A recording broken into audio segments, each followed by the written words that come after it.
Okay, awesome. That was really fun. So, Miriam and I are here today to talk to you about Office 2019, a sampler of a number of the features, and we'll do a demo. Before we jump right in, as many of you have heard, on Monday we announced Office 2019. It is the next on-premises version of Office for Windows 10 and Mac. So starting on Monday, commercial customers can purchase Office 2019, and in the next few weeks, the Office 2019 server products will become available. Now, with every release of Office, we've added new functionality on top of what was already in existence in the product. And there's no difference with Office 2019. We've added additional features and functionality on top of the previous version of Office 2016 Perpetual. However, there's still a huge gap between Office 2019 and what we have in Office 365 Pro Plus.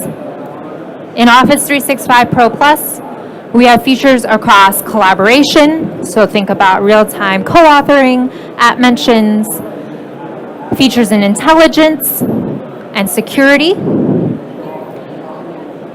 and more. So the thing about Office 365 Pro Plus is that we keep adding features on a monthly basis, which is not the case with Office 2019. That's going just to be the one-time update. So with Pro Plus, it's the apps that you're all familiar with across web, mobile, PC, Mac.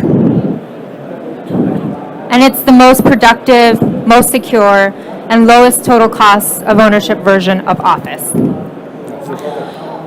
So you may be asking or thinking, hey, so what's the difference when I look at it? And one of the things is, if you can spot the difference very clearly, for Office 2019 Perpetual, we will state that as such. And then for Office 365, we're saying Office 365. With that, I'd like to jump into the demos. I will be demoing some features coming to Word, Excel, PowerPoint, and Excel. Word, PowerPoint, Excel, and Outlook on my PC, and then I'll hand it over to Miriam. And I think I'm on 7. Okay. So if I am I'm preparing a presentation on interior design, pitching to a potential partner that I want to work with. So in this deck, I have a number of sections here. And rather than talk her through planning and human factors and materials and blah, blah, blah, and lose her halfway through that presentation, we have a new feature called Zoom. And if I create a summary Zoom, I can select the slides in that Zoom, right? It's already pre-selected for me. And I can insert the slide. And what it does is it first centers the audience on, hey, what's the topic of the talk that I'm about to give? Gives you a sense of what we have discussed and then where we are going in this presentation.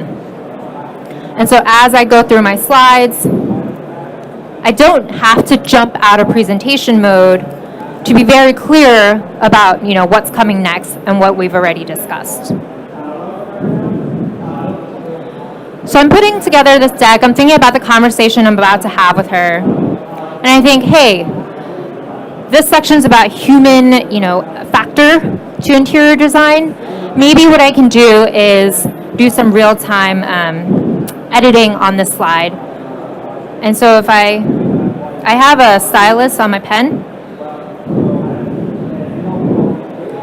And what I'm thinking is, well, maybe, we have 8 chairs in this room. I want to maybe switch or give her an idea of what it would look like with fewer chairs. I can ink.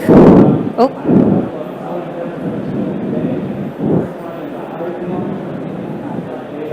Maybe just show her, hey, we can remove these chairs. It kind of brightens up the space. This is how it would look like. And I'm doing this with the roaming pencil case up top. And so that's across apps, across Word, PowerPoint, Outlook. And you can do this with the different pen colors that we have on a touch screen with finger or pen. And I also think, well, maybe I can add some artwork to this room.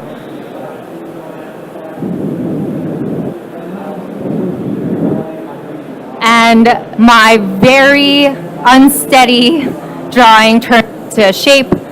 You know, you could do circles, squares, so forth. And this actually gives me an idea. So, you know, I drew this fake Picasso on the wall. I can actually use that zoom function that I was talking about earlier to do a slide zoom. And what that does is it allows me to jump to a particular slide that may not be chronologically next. So I imagine the conversation as we're talking about the chairs is, hey, what kind of material, or, you know, what are my options? And I can insert the slide that is about materials. Oh.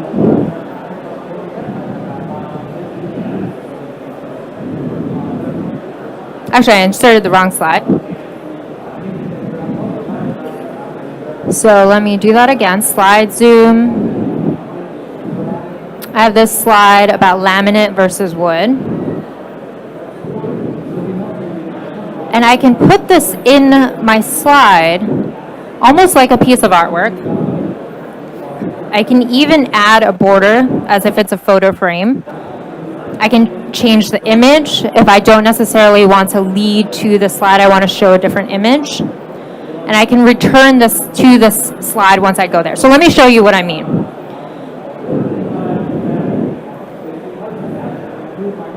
I'm here. I think at this point we may want to jump to talk about some materials. It brings me there. We have that conversation. And the next slide pops me right back. And then I can continue talking through the different configurations of a room that I want to have. So that's PowerPoint Zoom.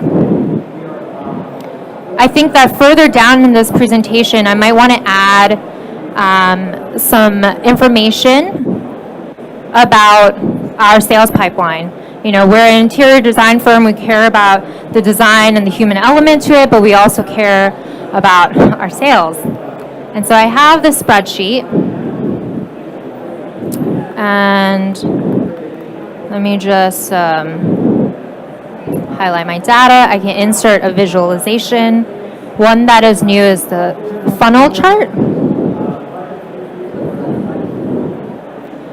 which is great for showing website conversions, sales pipelines, and I can insert this back into my PowerPoint presentation. And so that gives me more tools to make content for presentations, spreadsheets, analysis, and so forth. If I switch over to Word, you can see that I've applied the black theme here, which goes across the apps, and it just provides a little bit better contrast as you're reading through documents. What's great is that in Learning Tools, under View here, we've added and improved on tools that will help with reading fluency and comprehension. And so here, I've actually already applied some of these, as you can see. You have the ability to split words up by syllables, increase the spacing for text, change the page color for better focus.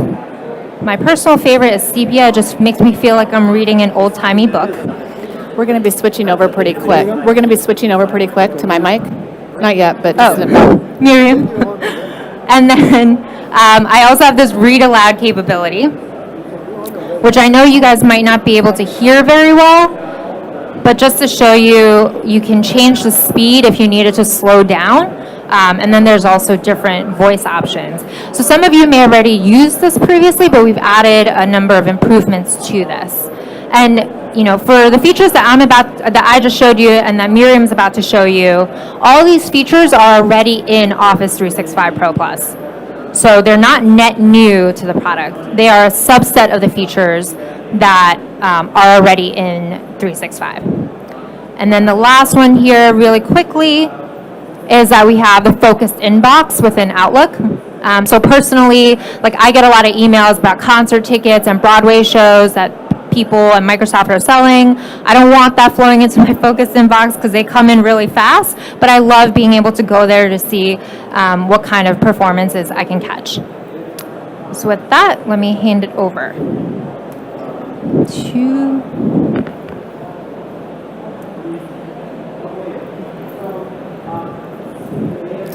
Good afternoon, everyone. My name is Miriam, and I'll be going through a couple of features here for Office for Mac 2019.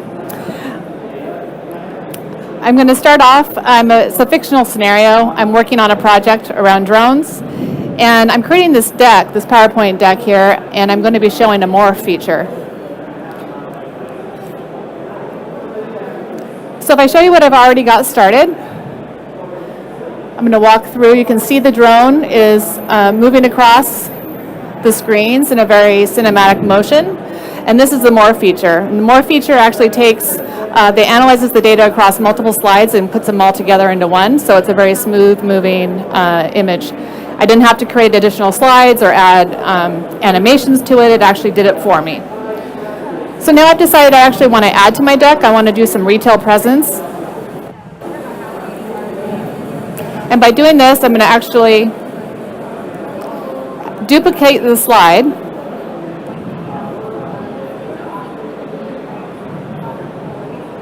And because I want to add content to the slide, I'm going to go ahead and remove what's already there.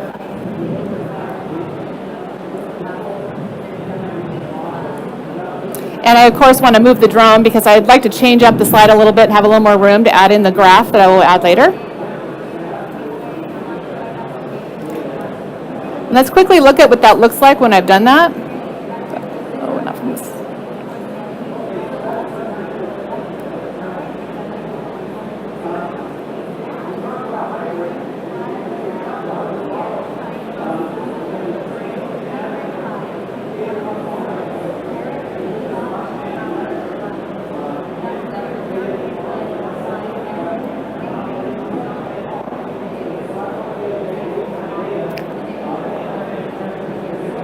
And there it goes across the slide. As you can tell, earlier I was kind of choppy when I drag it over, but it was actually seamless. So Morph actually does that for you. It removes the choppiness that might have otherwise been in the slide.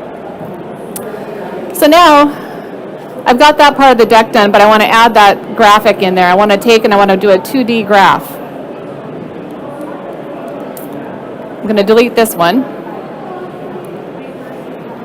I'm going to go into the data, and this is like the states and the number of retail stores we have in those different states.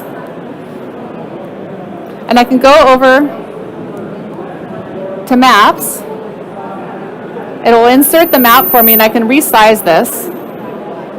And then you know what? I'd actually like to see what the representation is. So I'm going to go and add a chart element.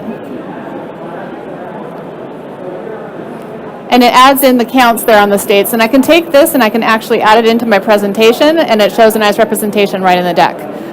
For the sake of time, I'm going to go ahead and skip that part. And we're going to move on to the next thing I'm working on, which is a proposal. I think it would actually be really great to see about incorporating, having drones check about Amazon rainforest health, like these things we can do and analyze. So I'm working on this proposal, but you know what? I keep getting people calling me, they're IMing me, they're sending me team messages, and it's really distracting. So what I'd like to do is cut that out so I can actually make my deadline. And by going into focus mode, I now can see my deck. I don't have any other distractions. The toolbars are gone, the start menus are gone, and I can go ahead and finish this up without being distracted.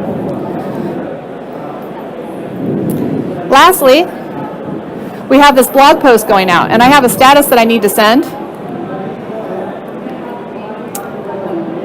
in Outlook. So I'm going to send a mail, but you know what? I need it to go out really close to that blog post, and I'm not going to be sitting at my desk. And I'm not going to be there to push the button to make sure it sends at the right time. So I actually want to schedule. And this is the send later feature now with Mac. So I'll go ahead and create an email.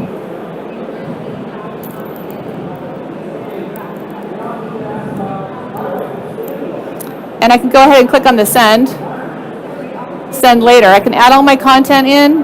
I can schedule for tomorrow because that's when the blog post is going to go out at about 2:30, and I'm going to click send. And it won't go out until that time, and that way I know I'm not going to miss my deadline. So those are the features I've finished showing for 2019. I'm going to turn it back over to Chanda to close this out. Thanks, Miriam. Great. So can anyone tell me what feature I'm using or I'm trying to use here that I just showed you? Yeah, which Zoom? Sorry? Yeah. So this is Slide Zoom. And the reason I put it in here is because we were able to successfully demo all the features so I could skip through a bunch of slides. And I have a true or false. All the features in Office 2019 are already available in Office 365. Who says true? Who says false? It's true. All the features in Office 2019 are already in 365. So good job, majority of the room. So just to sum up, we talked about 2019. It's the next release of the on-premises version of Office. It's not the newest or the latest. I mean, it is the newest for perpetual, but it's not the latest, and it doesn't have all the features that we have in 365. So I think for you all, getting Office 365 Pro Plus will give you all those features. And if there are reasons that you are either on your journey to the cloud or cannot move to the cloud, Office 2019 will be that next update over 2010, 2013, and Office 2016.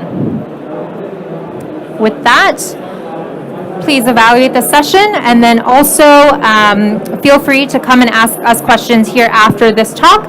And we'll also be in the booths where Office 365 Pro Plus is. We're happy to answer questions there all day today and tomorrow as well. And then for the lady that got the answer right, would you like a baseball cap? Okay. Great. Thank you all.